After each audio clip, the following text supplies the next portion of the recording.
Got a minute? Let's make sure you're not wasting any of it. Learn the 7 types of Muda.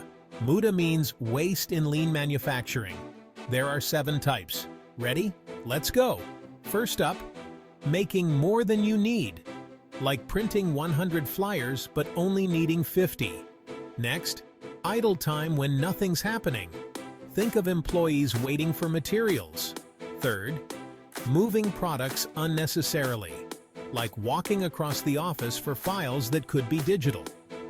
Fourth, doing more work than required. Imagine polishing a part when it's going to be painted anyway.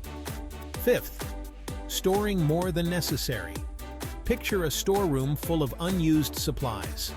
Sixth, unnecessary movements, like searching for tools that should be within arm's reach. Lastly, mistakes needing fixes. Think of reworking a product because it wasn't right the first time. Cut the Muda and watch your efficiency soar. Follow for more.